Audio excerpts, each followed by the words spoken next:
Mga naglilingkod sa komunidad.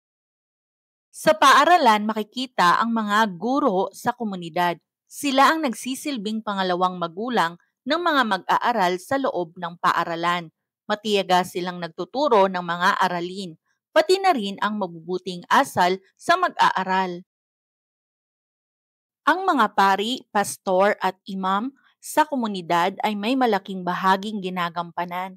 Bukod sa mga magulang at guro, sila ang tagapagturo ng mabubuting asal sa mga mamamayan.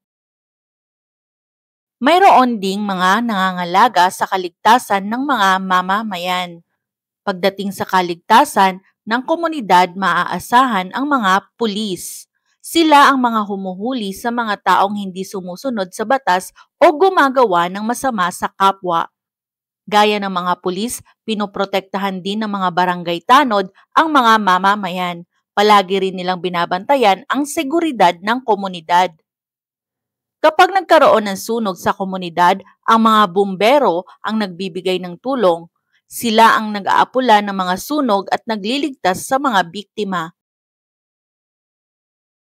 Mayroon ding mga nangangalaga sa kalusugan ng mga mamamayan.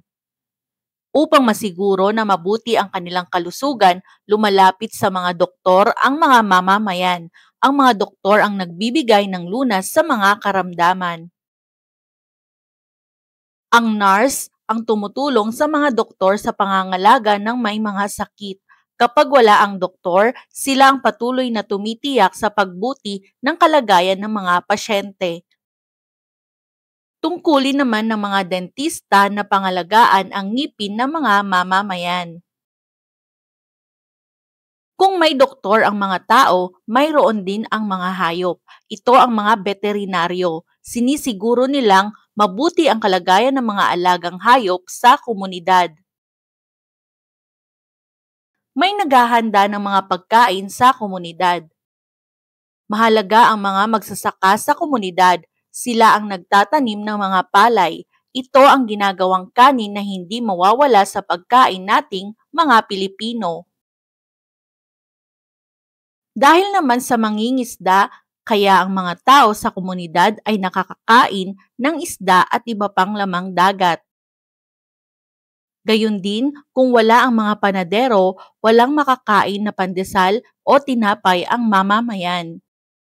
Ang mga paborito nating pagkain sa mga restaurant ay niluluto ng mga kusinero. Kung wala sila, maaaring wala ring restaurant sa komunidad.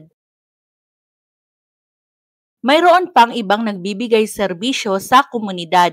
Ilan sa kanila ay nagpapanatili ng kaayusan sa mga tahanan, habang ang iba naman ay naglilingkod upang mapagaan ang pamumuhay ng mga kasapi sa komunidad. Upang mapanatili ang kalinisan ng komunidad, kinukuha ng mga taga-kolekta ng basura ang mga basura sa komunidad. Ang mga karpentero ang matiyagang gumagawa ng mga bahay, kabinet at iba pang kagamitan ng mga tao sa komunidad. Malaki rin ang ambag ng mga tubero sapagkat sila ang nag-aayos ng mga sirang gripo o tubo sa mga tahanan ng komunidad. Bahagi rin ng komunidad ang mga kartero. Sila ang naghahatid ng mga liham o sulat mula sa ating mga kamag-anak o kaibigan.